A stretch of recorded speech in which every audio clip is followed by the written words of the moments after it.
White ഹൗസിൽ ഒരു discussion നടക്കുന്നു. ഈ പുട്ടിൻ റീസെൻ്റായിട്ട് കൊടുത്ത ആ ഒരു ഇൻ്റർവ്യൂവിനെ കുറിച്ചായിരുന്നു ആ ഡിസ്കഷൻ. കുറേ മീഡിയാസിലെ ആൾക്കാർ കൂടുതൽ നിൽക്കുന്നുണ്ട് ക്യൂവിൽ. ഈ ക്യൂ നിൽക്കുന്ന ആൾക്കാരുടെ ഇടയിൽ ഒരാൾ വിളിച്ച് ചോദിക്കുന്നു, ഈ ടക്കർ കഴ്സൺ അല്ലേ, അവൻ എന്തിൻ്റെ കേടാണ്, അവനവൻ്റെ ഇഷ്ടത്തിന് പോയിട്ട് മോസ്കോയിൽ പുട്ടിന് ഇൻ്റർവ്യൂ എടുത്തിരിക്കുന്നു, അതിനെക്കുറിച്ച് നിങ്ങൾ എന്ത് വിചാരിക്കുന്നു എന്ന് വിളിച്ച് ചോദിക്കുന്നുണ്ട്. അതിന് വൈറ്റ് ഹൗസിലുള്ള മെയിനായിട്ടുള്ള ഒരാൾ ഉത്തരം പറയുന്നു, അമേരിക്കയിലുള്ള ഒരാളും പൊട്ടന്മാരല്ല, പുട്ടിൻ പറയുന്നത് എന്തായാലും നുണയായിരിക്കും, അവൻ്റെ നുണക്കഥകളൊക്കെ ആരെങ്കിലും കേൾക്കുമോ, ഇങ്ങനെയാണ് റിപ്ലൈ കൊടുക്കുന്നത്. ഈ ടക്കർ കഴ്സൺ അല്ലേ, അയാളുടെ മുഖം എല്ലാവർക്കും അറിയാം.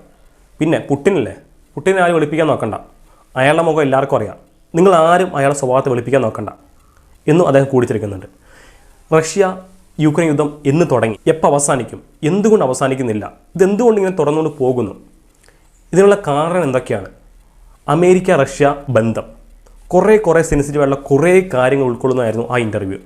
ഇനി വരാൻ പോകുന്ന അമേരിക്കൻ ഇലക്ഷനെ നിങ്ങൾ എങ്ങനെ കാണുന്നു, ഈ ഇലക്ഷൻ ആര് ജയിക്കും, റഷ്യ അമേരിക്ക ബന്ധം ഇനിയും പഴയ പോലെ നല്ലൊരു ബന്ധം ആയിരിക്കുമോ എന്നൊക്കെയായിരുന്നു ആ ഇൻ്റർവ്യൂ ടക്കർ കഴ്സൺ മെയിനായിട്ട് ചോദ്യങ്ങൾ ചോദിച്ചിരുന്നത്. അങ്ങനെ അവർ ആ ഇൻ്റർവ്യൂ എന്തൊക്കെയാണ് സംസാരിച്ചത്, ഇത്രമാത്രം സെൻസിറ്റീവായിട്ടുള്ള കാര്യങ്ങളാണെങ്കിൽ കൂടി എന്തുകൊണ്ട് ഈ ഇൻ്റർവ്യൂവിനെ കുറിച്ച് അധികം ആരും അറിഞ്ഞില്ല. നിങ്ങൾ വരെ ചിലപ്പോൾ ഈ ഇൻ്റർവ്യൂവിനെ കുറിച്ച് ഈ ഒരു വീഡിയോയിലായിരിക്കും കാണുന്നുണ്ടാവുക, എന്തുകൊണ്ട് ആരും അറിഞ്ഞില്ല. ഇത്രയും വലിയ ഇൻ്റർവ്യൂ, ഏകദേശം 2 മണിക്കൂറോളം നീണ്ട ഇൻ്റർവ്യൂ, ഇത്രമാത്രം വലിയൊരു ഇൻ്റർവ്യൂ എന്തൊക്കെയാണ് അവർ സംസാരിച്ചത്, ഇത്ര വലിയ സെൻസിറ്റീവായിട്ടുള്ള ഒരു ഇഷ്യൂസ്, അതായത് റഷ്യ യുക്രൈൻ യുദ്ധം, അമേരിക്ക റഷ്യ ബന്ധം, അമേരിക്ക ഇലക്ഷൻ, ഇത്രമാത്രം സെൻസിറ്റീവായിട്ടുള്ള കാര്യങ്ങൾ പുട്ടിനോട് അദ്ദേഹം ചോദിക്കുന്നുണ്ട്. ഇത്ര വലിയ സെൻസിറ്റീവായിട്ടുള്ള ഇൻഫർമേഷൻ ആണെങ്കിൽ കൂടി എന്തുകൊണ്ട് അധികാരം അറിഞ്ഞില്ല, നിങ്ങൾക്കുള്ളിലുള്ള ചോദ്യമായിരിക്കും ഇതൊക്കെ. വരൂ നമുക്ക് വീഡിയോയിലേക്ക് പോകാം, ഇതിനെക്കുറിച്ച് കംപ്ലീറ്റ് ആയിട്ട് നമുക്ക് വീഡിയോ നോക്കാം. Welcome back to our new video. ഞാൻ വിജയൻ. ടക്കർ കഴ്സൺ ഫോക്സ് ന്യൂസിൽ വളരെ ഇമ്പോർട്ടൻ്റ് ആയിട്ടുള്ള ഒരു ജേർണലിസ്റ്റാണ്. അദ്ദേഹം എടുക്കുന്ന എല്ലാ ഇൻ്റർവ്യൂസും അതല്ലെങ്കിൽ അദ്ദേഹം ചെയ്യുന്ന എല്ലാ ന്യൂസും ഭയങ്കരമായിട്ട് വൈറലാവാറുണ്ട്. അമേരിക്ക എന്തുകൊണ്ട് യുക്രൈനെ സഹായിക്കുന്നു, അതിന് പിന്നിലുള്ള ഒളിഞ്ഞിരിക്കുന്ന രഹസ്യം എന്തൊക്കെയാണ്. ഈ ടക്കർ കഴ്സൺ ഫോക്സ് ന്യൂസിൽ തന്നെ ഏറ്റവും വലിയ ജേർണലിസ്റ്റാണ്. അദ്ദേഹം എടുക്കുന്ന എല്ലാ ഇൻ്റർവ്യൂസും അദ്ദേഹം ചെയ്യുന്ന എല്ലാ ന്യൂസും മില്യൺ വ്യൂസ് പോകാറുണ്ട്, മാക്സിമം വൈറലാവാറുണ്ട്. ഈ ഫോക്സ് ന്യൂസിൻ്റെ മെയിൻ TRP ഉയരാനുള്ള മെയിൻ കാരണവും ഈ ടക്കർ കഴ്സനാണ്. ഈ അമേരിക്ക എന്തുകൊണ്ട് യുക്രൈൻ ഇത്രമാത്രം സഹായിക്കുന്നു, ഫണ്ട് കൊടുക്കുന്നു, ആയുധങ്ങൾ കൊടുക്കുന്നു, എന്തുകൊണ്ട് അമേരിക്ക ഈ ഒരു യുദ്ധത്തിൽ ഇത്രമാത്രം പങ്ക് വഹിക്കുന്നത്, എന്തുകൊണ്ട് അമേരിക്ക ഇത്രമാത്രം സഹായിക്കുന്നത്, ഇതിന് പിന്നിലുള്ള രഹസ്യം എന്താണ് എന്നതിനെക്കുറിച്ചും ഈ ഇൻ്റർവ്യൂവിൽ അദ്ദേഹം ചോദിക്കുന്നുണ്ട്. ഈ ഒരു ഇൻ്റർവ്യൂവിൽ ഇതൊക്കെ പറഞ്ഞതിന് ശേഷം ഈ ഫോക്സ് ന്യൂസിൽ നിന്നും അദ്ദേഹം പുറത്താക്കപ്പെടണമെന്ന നിർദ്ദേശം മുകളിൽ നിന്നും ഫോക്സ് ന്യൂസിൽ കിട്ടുന്നു. ഈ ഫോക്സ് ന്യൂസിൻ്റെ TRP റേറ്റിംഗ് ഉയരാനുള്ള മെയിൻ കാരണം ഈ ടക്കർ കഴ്സനാണെന്ന് ഞാൻ നേരത്തെ പറഞ്ഞല്ലോ. ഈ ടക്കർ കഴ്സൺ പോയി കഴിഞ്ഞാൽ ഫോക്സ് ന്യൂസ് ഒന്നും അല്ലാതാവും.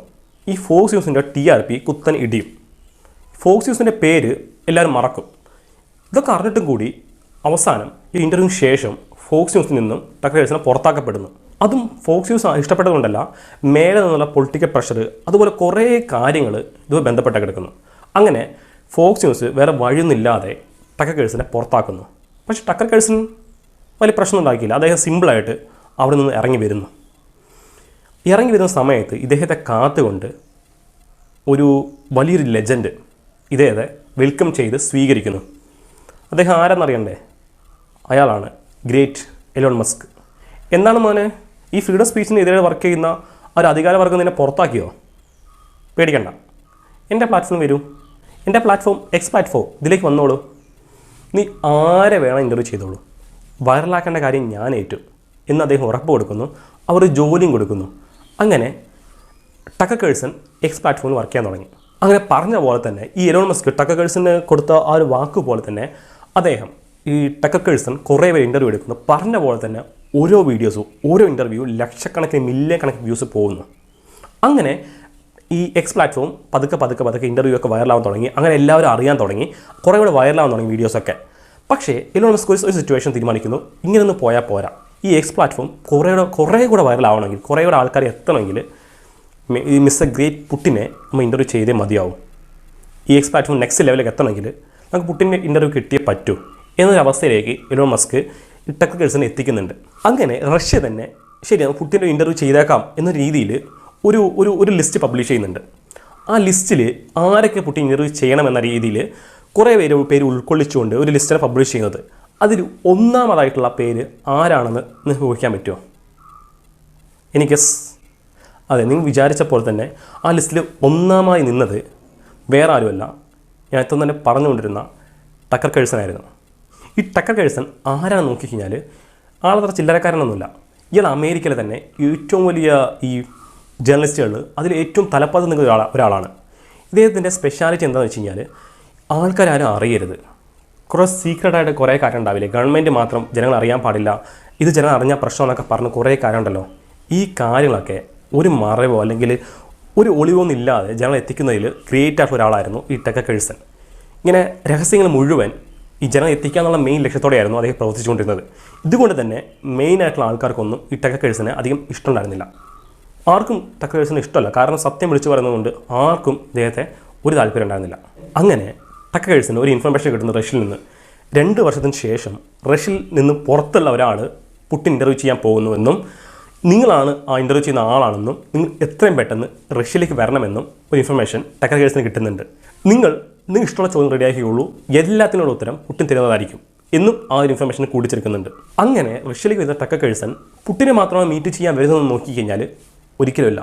പുട്ടിനെ അല്ലാതെ ടക്കർ കേഴ്സൺ വേറൊരാളെയും കൂടി മീറ്റ് ചെയ്തിരുന്നു. അയാളാണ് എഡ്വേർഡ് സ്നോഡൻ. എഡ്വേർഡ് സ്നോഡനെ കുറിച്ച് ഞാൻ അധികം വിശദീകരിക്കേണ്ട ആവശ്യമില്ല എന്ന് ഞാൻ വിചാരിക്കുന്നു. എന്നാലും ഞാൻ പറയാം.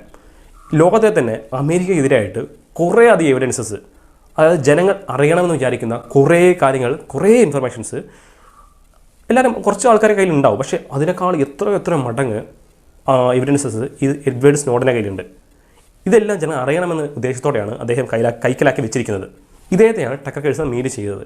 മീറ്റ് ചെയ്തതിന് ശേഷം അദ്ദേഹം ഒരു സ്റ്റേറ്റ്മെൻറ്റ് കൂടെ റിലീസ് ചെയ്യുന്നുണ്ട്. ഞാൻ എഡ്വേർഡ് സ്നോഡനെ മീറ്റ് ചെയ്തത് വേറെ ഒന്നും കൊണ്ടല്ല, എനിക്ക് ഫ്യൂച്ചറിൽ ഒരു പ്രോജക്റ്റ് ഉണ്ടായിരുന്നു, അതിൻ്റെ ഭാഗമായിട്ടാണ് ഞാൻ എഡ്വേർഡ് സ്നോഡനെ മീറ്റ് ചെയ്തത്, അല്ലാതെ നിങ്ങൾ വിചാരിക്കുന്ന പോലെ അങ്ങനെ വേറെ ഒരു ഉദ്ദേശമൊന്നും ഇല്ല എന്നും അദ്ദേഹം പറയുന്നുണ്ട് ആ സ്റ്റേറ്റ്മെൻറ്റിൽ. ഫസ്റ്റ് ഈ എടുക്കുന്ന പുട്ടിനുള്ള ഇൻ്റർവ്യൂ വൈറലാകണമെങ്കിൽ ആദ്യം ഒരു ട്രെയിലർ റിലീസ് ചെയ്യണം.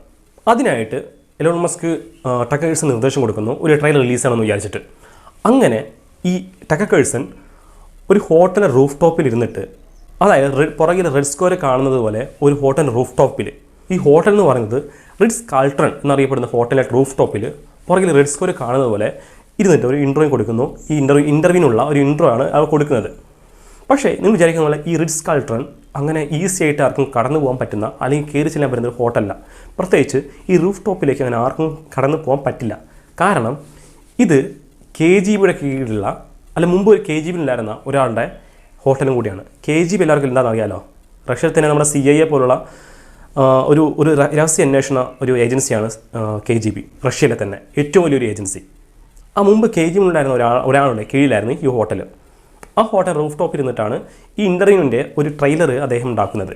അങ്ങനെ ഈ ട്രെയിലറിന് ശേഷം ലോകം മുഴുവൻ മുൾമുനെ നിൽക്കുകയാണ് ഈ ഒരു ഇൻ്റർവ്യൂ ആയിട്ട് വെയിറ്റ് ചെയ്തുകൊണ്ട്. അങ്ങനെ ഈ ഇൻ്റർവ്യൂവിന് ശേഷം ഈ ഇൻ്റർവ്യൂ റിലീസ് ചെയ്യപ്പെടുന്നത് 2 പ്ലാറ്റ്ഫോമുകളായിട്ടാണ്. ഒന്ന് ഈ ടക്കർ കേഴ്സൻ്റെ ഒഫീഷ്യൽ വെബ്സൈറ്റിലും, 2 X പ്ലാറ്റ്ഫോമിലും. ഇൻ്റർവ്യൂവിൽ പുട്ടിൻ സംസാരിച്ച ലാംഗ്വേജിന് പകരമായിട്ട് ഡബ്ബ് ചെയ്തിരിക്കുന്നത് ഇംഗ്ലീഷിലാണ്. നമുക്ക് ഇൻ്റർവ്യൂവിനെ 8-9 ഭാഗങ്ങൾ തിരിക്കാം. അതായത് എന്തുകൊണ്ട് റഷ്യ യുക്രൈൻ യുദ്ധം തുടങ്ങി, എന്നത് അവസാനിക്കും, നിങ്ങൾ നാറ്റോ പോലുള്ള ഓർഗനൈസേഷനെ എതിർക്കുമോ, നിങ്ങൾ അടുത്തുള്ള രാജ്യങ്ങൾ അറ്റാക്ക് ചെയ്യുമോ, അങ്ങനെ പല ഭാഗങ്ങളായിട്ടുള്ള ഉത്തരങ്ങളായിട്ട് നമുക്ക് ഇൻ്റർവ്യൂ തിരിക്കാം. അതേസമയം പുട്ടിൻ്റെ ഉത്തരങ്ങളും അതിനൊപ്പം തന്നെ ഈ ഇൻ്റർവ്യൂ ചെയ്യുന്ന ആൾ ടക്കർ കേഴ്സനെതിരായിട്ട് കുറേ ആരോപണങ്ങൾ ആ സമയം ഉയരുന്നുണ്ടായിരുന്നു. അതായത് ടക്കർ കേഴ്സൻ്റെ ഉള്ളിൽ ഒരു പ്രൊപ്പഗണ്ട ഉണ്ടായിരുന്നു. അതായത് ചെയ്യുന്ന എല്ലാ കാര്യത്തിലും, ചെയ്യുന്ന ഇൻ്റർവ്യൂ ആയാലും എന്ത് ചെയ്താലും അതൊക്കെ അമേരിക്ക എതിരായിട്ടുള്ളതായിരിക്കും. അതായത് ഇൻ്റർവ്യൂവിൽ പോലും ഓരോ ചോദ്യങ്ങളും അമേരിക്ക എതിരായിട്ടുള്ള കാര്യങ്ങളൊക്കെയാണ് ചോദിച്ചിരുന്നത് എന്നായിരുന്നു ആരോപണം. അദ്ദേഹം ചോദിച്ചത് കറക്റ്റായിട്ടുള്ള കാര്യമാണെങ്കിൽ കൂടി അദ്ദേഹം ചോദിച്ചത് അമേരിക്ക എതിരായിട്ടുള്ള കാര്യങ്ങളൊക്കെയാണ്. അത് ശരിക്കും അങ്ങനെ ഒരു കാര്യങ്ങളൊന്നുമില്ല, അത് സ്ട്രിക്റ്ററാണ്, നേരത്തെ പ്ലാൻ ചെയ്ത ഇൻ്റർവ്യൂ ആണ്. ഈ ക്വസ്റ്റ്യൻസൊക്കെ നേരത്തെ തന്നെ അമേരിക്ക എതിരായിട്ട് ചോദിക്കണമെന്ന് ആഗ്രഹിച്ച് ഉണ്ടാക്കിയ ചോദ്യങ്ങളൊക്കെയാണ്. അതുകൊണ്ട് തന്നെ ഇതൊരു ഫേക്ക് ഇൻ്റർവ്യൂ ആണ്, ഇത് പബ്ലിഷ് ചെയ്യരുത്, ഇതാരും വിശ്വസിക്കരുത്, ഈ ജനങ്ങൾ ആരും ഇത് വിശ്വസിക്കരുത്, ഇതൊരു ഫേക്ക് ഇൻ്റർവ്യൂ ആണ്. അങ്ങനെ കുറേ ആരോപണങ്ങൾ ഈ ഇൻ്റർവ്യൂയുടെ എതിരായിട്ട് ഉയർന്നു വന്നിരുന്നു. പക്ഷേ വിചാരിച്ചത് വേറെ, നടന്നത് വേറെ. ഈ പുട്ടിന് ഈ ഇൻ്റർവ്യൂ മുമ്പ് വരെ കുറേ ഇഷ്ടമില്ലാത്ത ആൾക്കാരുണ്ടായിരുന്നു, പുട്ടിൻ്റെ താല്പര്യമില്ലാത്ത കുറേ ആൾക്കാരുണ്ടായിരുന്നു. പക്ഷേ ഇൻ്റർവ്യൂ ശേഷം ഈ പുട്ടിന് താല്പര്യമില്ലാത്ത ആളുകളാണെങ്കിൽ കൂടി അവരെല്ലാവരും കൂടെ പുട്ടിൻ്റെ ഫാൻസായി മാറി. ഒന്ന് ആലോചിച്ച് നോക്ക്. അപ്പോൾ ആ ഇൻ്റർവ്യൂ എത്രമാത്രം മാസമായിട്ട് മറുപടി ആയിരിക്കും കൊടുത്തിട്ടുണ്ടാവുക, എത്രമാത്രം റിയലായിട്ടുള്ള ക്വസ്റ്റ്യൻ ആയിരിക്കും ചോദിച്ചിട്ടുണ്ടാവുക. നിങ്ങൾ ആലോചിച്ച് നോക്ക്. ഈ പുട്ടിന് ശേഷം അദ്ദേഹത്തിൻ്റെ പേരൊക്കെ ജനങ്ങളുടെ ഇടയിൽ വളരാൻ തുടങ്ങി, അതിന് ഇഷ്ടംപോലെ ഫാൻസാകാൻ തുടങ്ങി. ആ ഇൻ്റർവ്യൂ ഏത് തരത്തിലേക്ക് ഉണ്ടായിട്ടുണ്ടാവുക? അങ്ങനെയാണെങ്കിൽ ആ ഇൻ്റർവ്യൂ ഏതൊക്കെ ചോദ്യങ്ങൾ ചോദിച്ചിട്ടുണ്ടാവും ഇൻ്റർവ്യൂവിൽ അദ്ദേഹം? ആ ഇൻ്റർവ്യൂവിൽ ഏത് തരത്തിൽ ക്വസ്റ്റ്യൻ ചോദിച്ചിട്ടുണ്ടാവും? അദ്ദേഹം എങ്ങനെയായിരിക്കും അതിന് ഉത്തരം കൊടുത്തിട്ടുണ്ടാവുക?